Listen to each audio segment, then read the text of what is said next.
That was nice. The guy totally stopped and let me by. That was unnecessary, but welcome to Oregon. That's one thing about Oregon. They are overly bike friendly. I believe in obeying traffic laws like anyone else, which doesn't necessarily give me any more rights than a car on the road. It's the biker people who think they own the road are the ones that are causing the problems typically. So, initial impressions of this bike, I took it for a quick spin earlier, and it's pretty remarkable. The torque sensor is absolutely amazing. With the limited amount, I mean, you pick your gears, but even with in tall gear, eighth gear, even with that in play, there goes the camera. Told you I didn't like that mount. Even with the in 8th gear, it assists you incredibly well. It's absolutely phenomenal how well it works. I'm in 4th gear right now, and I'm putting very little effort into it. I mean, barely above the weight of my legs. With the torque sensor, you can totally control the speed, just like a gas pedal. So the more torque you give on your legs, the more assist it gives you. There's a very minor delay in when the very minor amount of delay when the power kicks in versus you start applying torque, but it's very predictable. I'd rather be very predictable and come on like it does than for example the cadence sensor that I wrote. Cadence sensor worked good, but where I really didn't like it was when I was doing a U-turn and I went to pedal out of a U-turn, and all of a sudden bang, came on, and it's just like, whoa, where'd that came from? You know, I didn't like that at all. So we're taking us down a nice little trail here.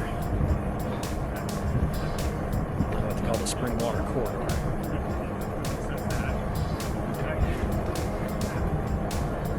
And I have not ever been this direction. Actually, I haven't spent hardly any time on the Springwater Corridor whatsoever. It'll be an interesting trip today. Mainly because typically it appears that a lot of these trails have been taken over by homeless in the past, and I know they've been trying to clean that up some lately, thank goodness. And I do like that. A little nipply out here today. Right now it's about 49, 50 degrees. Wasting money on cures. Forgot how to fix myself. They say that time is free. Then why is it so precious? Oh, I'll save memories in my head, like Polaroids on walls. They remind you to look ahead. Time is running out.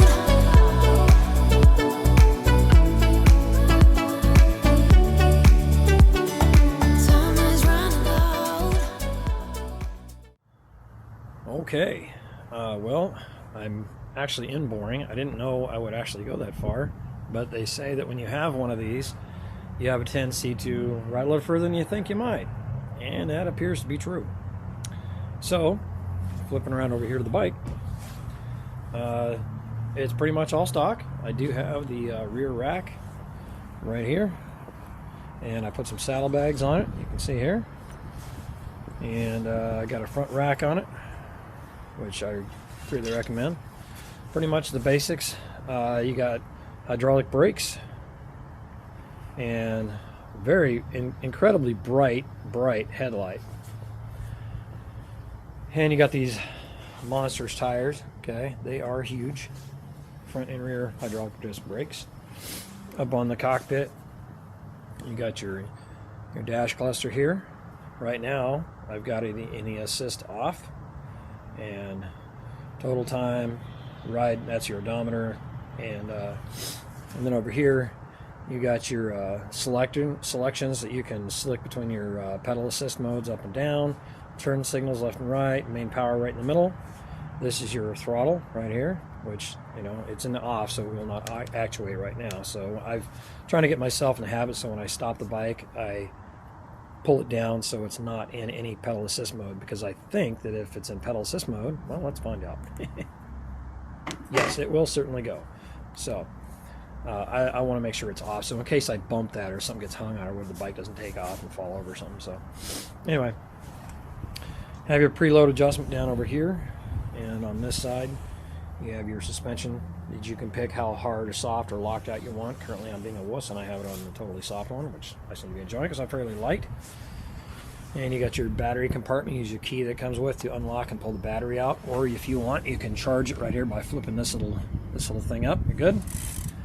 And if you need to remove the rear wheel for service, maintenance, whatever like that, this is your motor quick disconnect. Okay. And I have no idea exactly how it operates. I haven't had to do it yet, but they do come with an owner's manual, so if I need to, I'll figure that out. And I'm currently running with the seat pretty much all the way down. This bike, this model here, is the large, and all of the Aventon bikes that I've seen have their frame size stamped right here. So, and it's in that slate gray.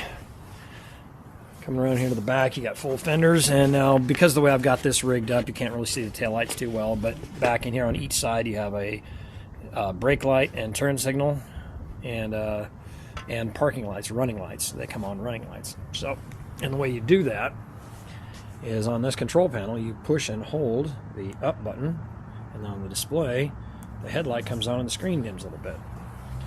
And then you have the headlight, and then around the back, your taillights are on, which of course the way I've got it set up right now with these bags in the way, you can't really see them. So I'm more interested in the usability of cargo for me. And then if you want to hit turn signals, you tap that and your turn signal comes on. Now it's got a timer on it that supposedly after a few seconds the turn signal will come on, so you're not like one of those people who leaves your turn signals on all the time and people are like, what are they going to do? So I think that there it goes. Okay, works great. Now I don't know if there's an indicator on the dash or not. Let's find out. Yes, there is. There's an indicator right there. Shows you turn on, press it again, and it turns it off. Fantastic. Okay, that is pretty cool. Turn off your headlights, brightens back up. And your gear selectors, up and down levers, are right here. And shows your current gears. This is an 8-speed, and they've geared it really well. I think, anyway, so far, no complaints. Water bottle mount down here. If you want to add a water bottle mount, there's ample room on the bars to be able to mount other accessories. Or if you want, you can also get these things I've seen now that clamp on here, and it's like an accessory rail that comes up with a bar that goes across. You want to mount even more junk on there, whatever you want. But I primarily got this to be able to haul my camera gear around, my drone, and hopefully we'll see my Oru kayak in the backpack configuration. My thinking is that I can sit here and wear the backpack Oru inlet, and the bottom of the backpack will rest on here, taking most of the weight off of me, and that will allow me to maybe get to areas where it's just further than I can physically or want to hike. So in the great city of Boring, thinks while I'm here I might just stop by and see my buddy Wayne.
Okay, so got done running about 20 miles on the e-bike here.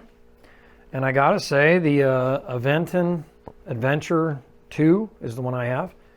And I gotta say, I'm pretty impressed. Went a lot longer than I anticipated I would. And I guess that's just kind of inherent of the bikes themselves. It performed really well. I have really no complaints. First shot out, you know, I think that I need to make a little adjustment to the angle of the seat and maybe the gear selectors a little bit and make it a little more ergonomic for me. But other than that, I think it's good to go. It's a nice long bike ride. Like I said, I went a lot further than I thought I would. It performs well. Now, if someone were to ask me, would you recommend this bike? I would, because I've never ridden any other electric bike. All I did was entirely too much research to the point where my mind was like, yeah. But I feel confident in the research that I did, that I think I took my time and watched a lot of other people's videos. And this particular bike, the Aventon Adventure 2, repeatedly kept coming up in this class and price point right at the top, and in some cases was even liked in comparison with bikes at a higher rate of cost. And so far I'm really impressed. As this is used in my channel for both flying and hopefully the kayak work, we'll see about that. I hope that this becomes an asset to a way for me to be able to get out and do more, see more, and deploy some of the equipment I have. So yeah, I'm pretty impressed with this bike so far, and we'll see you around, and hopefully you'll be seeing this bike on my channel, Amber Dog Productions. See ya.